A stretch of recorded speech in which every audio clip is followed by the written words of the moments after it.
नमस्कार, मैं रचना शर्मा चढ़ती कला टाइम टीवी देख रहे सभी दर्शकों का स्वागत करती हूं। आप देख रहे हैं हरियाणा के विशेष समाचार। हरियाणा की मनोहर सरकार ने पंडित दीनदयाल उपाध्याय के अंत्योदय दर्शन को सही मायनों में मूर्त रूप देने की अनेक पहलें की हैं। इसी कड़ी में सामाजिक वित्तीय सुरक्षा प्रदान करने के लिए एक और कदम उठाते हुए अंत्योदय परिवारों को मृत्यु या दिव्यांग होने की स्थिति में वित्तीय सहायता प्रदान करने के उद्देश्य से मुख्यमंत्री मनोहर लाल ने दयालु योजना का शुभारंभ किया। इस मौके पर मुख्यमंत्री ने कहा कि दयालु योजना के तहत परिवार पहचान पत्र में सत्यापित डेटा के आधार पर 1,80,000 रुपए तक की आय वाले परिवारों के सदस्यों की मृत्यु या दिव्यांग होने पर आर्थिक सहायता प्रदान की जाएगी। उन्होंने ये भी कहा कि प्रदेश में चल रही मौजूदा बीमा योजनाओं की प्रक्रिया को सरल बनाने और लोगों को सीधे लाभ देने के लिए राज्य सरकार ने हरियाणा परिवार सुरक्षा न्यास की स्थापना की है। इस न्यास द्वारा 3 योजनाएं शुरू की गई हैं, जिसमें उच्च जोखिम वाले क्षेत्रों में काम करने वाले ग्रुप सी व डी कर्मचारियों और सफाई कर्मचारियों के लिए मुख्यमंत्री हरियाणा कर्मचारी दुर्घटना बीमा योजना, छोटे कारोबारियों के लिए दुर्घटना में मृत्यु या स्थायी दिव्यांगता के लिए मुख्यमंत्री व्यापारी सामूहिक निजी दुर्घटना बीमा योजना तथा अंत्योदय परिवारों को सामाजिक सुरक्षा कवच देने के लिए मुख्यमंत्री परिवार समृद्धि योजना शामिल है। उन्होंने कहा कि वित्त मंत्री के रूप में उन्होंने वर्ष 2023-24 के बजट में अभिभाषण में हरियाणा परिवार सुरक्षा न्यास के माध्यम से विभिन्न बीमा योजनाओं सहित इस योजना का लाभ देने की घोषणा की है। दयालु योजना के तहत विभिन्न आयु वर्ग के अनुसार लाभ दिया जाएगा। इस योजना में प्रधानमंत्री जीवन ज्योति बीमा योजना और प्रधानमंत्री सुरक्षा बीमा योजना के तहत मिलने वाली 2 लाख रुपए की राशि भी शामिल होगी। 2 स्कीमें प्रधानमंत्री जी की पहले से चल रही हैं। एक स्कीम चल रही है प्रधानमंत्री जीवन ज्योति बीमा योजना, दूसरी चल रही है प्रधानमंत्री सुरक्षा बीमा योजना। तो जो जीवन ज्योति बीमा योजना है, इसका उस पहली वाली योजना में 436 रुपए साल का प्रीमियम है और दूसरी योजना जो है प्रधानमंत्री जीवन सुरक्षा बीमा योजना, उसमें साल का 20 रुपए का प्रीमियम है सिर्फ। और 1,80,000 रुपए से नीचे वाले जो परिवार हैं, उनका ये जो प्रीमियम है वो सरकार भरेगी ताकि उनको समस्या ना रहे। केवल पहली बार रजिस्ट्रेशन उनको कराना होता है, उनकी कंसेंट लेनी होती है कि हाँ मैं जो है इस बीमा योजना का लाभ उठाना चाहता हूँ। पैसा वो भी उनको मिलेगा, लेकिन पहली बार उनके अकाउंट से पहले जाएगा, फिर वो सैंक्शन होगा, फिर हम अकाउंट में पैसा डाल देंगे। आगे हर साल हम डालते रहेंगे उस पैसे को। तो वो 2 लाख रुपया, 2 लाख उसमें है, 2 उसमें है।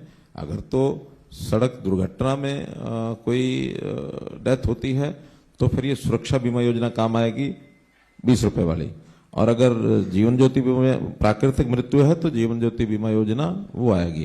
तो हर व्यक्ति का यानी अगर हम उसका मृत्यु का करते हैं 436 का, उसमें वो इंक्लूड है, उसमें इंक्लूड है। सर ये प्रीमियम जैसा आपने बताया, ये प्रीमियम सब लोगों का जमा कराने के लिए ऑलरेडी हमारा प्रोसेस चल रहा है। वही चल रहा है, सबका नहीं है, 1,80 तक का। 1,80 तक, हाँ वो चल रहा है। लेकिन वो 2 लाख रुपए का जहां हो जाएगा तो वो 2 लाख रुपए वहां से मिलेगा और बाकी जो घोषणा की है वो 2 लाख छोड़कर बाकी वो सरकार इस न्यास से जमा कराएगी। और उसमें अगर वो 436 जमा कराया तो उसमें चाहे प्राकृतिक हो चाहे दुर्घटना हो, दोनों है ना। बिल्कुल सर, डेथ के केस दोनों है। और अगर केवल 12 रुपए यानी 20 रुपए कराया है तो उसमें प्राकृतिक नहीं है, केवल दुर्घटना है। हाँ, लेकिन किसी भी तरीके की डेथ हो हम तो उसको पूरा कर देंगे। 5 वर्ष से 12 वर्ष 1 लाख, 12 से 18 2 लाख, 18 से 25 3 लाख, 25 से 40 5 लाख, 40 से 50 2 लाख, 50 से 70 2 लाख नहीं, 50 से 70 ये है जो एक्सीडेंटल है। एक्सीडेंटल 70 साल तक है। हाँ, तो 50 से 70 केवल एक्सीडेंटल है तो 2 लाख मिलेगा। प्राकृतिक मृत्यु में सरकार देगी।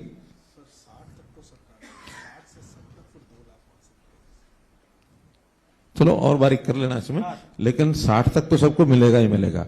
70 जो है हाँ, लेकिन मिलेगा वो सेंटर की स्कीम का पार्ट है। नहीं, वही पैसा तो हम भर ही रहे हैं ना। पैसा तो सरकार का ही है। हाँ। जब पैसा हम दे रहे हैं तो हमारी तरफ से ही हो गया वो। और उसमें भी अगर प्राकृतिक मृत्यु है तो हम अपने अकाउंट में से देंगे, और एक्सीडेंटल है तो उस अकाउंट में से आएगा। यानी अल्टीमेटली 70 साल तक डेथ होगी तो 2 लाख मिलेगा, और 70 साल के बाद अब भगवान के जिम्मे, वो भगवान के जिम्मे है। 2 योजनाएं आपके सामने रखी हैं। वास्तव में तो चूंकि एक सिस्टम में से हम चलते हैं लगातार, वर्ष भर अपनी योजना से काम करते रहते हैं, लेकिन योजना में काम करते करते कभी कभी कठिनाइयों का सामना करना पड़ता है। कभी आकस्मिक कोई दुर्घटना हो गई, आकस्मिक कोई ऐसा कारण बन गया जिससे हमारे चलते चलाते व्यापार में कोई नुकसान हो गया, जान को जोखिम हो गया। तो इस क्षतिपूर्तियों को करने के लिए विभिन्न प्रकार की योजनाएं दुनिया भर में हैं। ये एक प्रकार की सामाजिक सुरक्षा ये होती है कि हर किसी का जीवन सुरक्षित हो। तो सुरक्षित करने के लिए आकस्मिक कोई नुकसान होता है, उसके लिए आपसी सहयोग से मिलकर के योजनाएं बनानी चाहिए। तो इसमें सभी लोग मिलकर के जो योजनाएं बनाते हैं, वो योजनाएं ऐसी होती हैं कि आने वाले समय का, भविष्य का कुछ भरोसा नहीं होता। उस समय की कोई बात अनहोनी ना हो जाए तो सब मिलकर के कोई ना कोई एक निधि इकट्ठी कर लें, और उस निधि के बाद जिसका नुकसान हो उसको वो दे दिया जाए। एक प्रकार का ये सहकारिता का सिस्टम है, कोऑपरेटिव सिस्टम है। इसको बीमा कंपनी, जीवन बीमा कंपनी, हम कुछ भी कह लें। उस योजना के अलग अलग प्रकार करते हुए हमने एक न्यास बना दिया कि हरियाणा सरकार का एक न्यास रहेगा। उस न्यास में कुछ कलेक्शन जो बेनिफिशियरीज हैं, जिनको लाभ मिलना है, उनका एडवांस एक प्रीमियम थोड़ा सा लेकर के डाल दिया जाए, कुछ पैसा सरकार का डाल दिया जाए, मिली जुली योजनाएं बनाएं।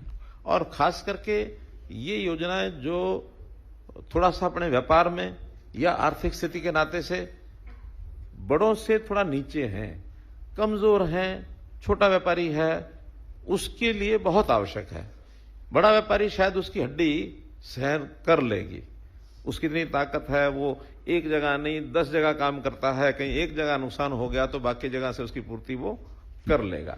लेकिन जिसका एक ही काम है, उसी में नुकसान हो गया तो उसके लिए तो बहुत मुश्किल हो जाती है, रातों रात खत्म हो जाता है। तो ऐसे अवसर पर कोई तो चिंता करने वाला हो।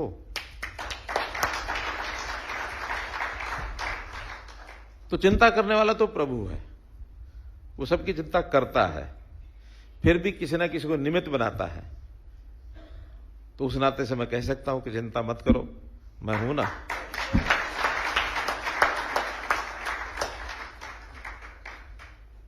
और मुझे भी अपने पास से कुछ नहीं करना, पूरा प्रदेश है, इस पूरे प्रदेश में सब लोग मिल करके, प्रधानमंत्री जी ने कहा सबका साथ, सबका विकास, सबका विश्वास, सबका प्रयास, सब मिल करके करेंगे। और मिलके करने में भूमिका जो है व्यापारी की बहुत बड़ी भूमिका है। जीएसटी का भी हरियाणा के व्यापारी ने बहुत ही कमाल किया हुआ है।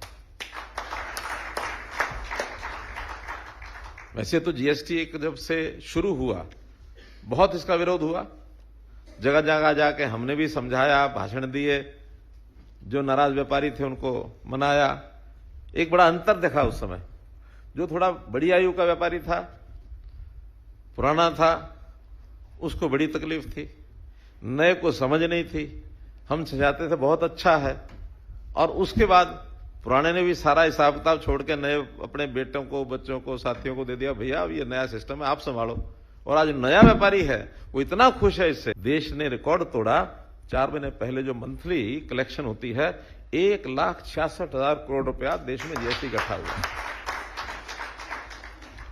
और एक अच्छी बात यह है कि GST collection per capita collection, इसका भी हिसाब लगाते हैं वो, आबादी के हिसाब से सबसे ज्यादा कलेक्शन कहां की है।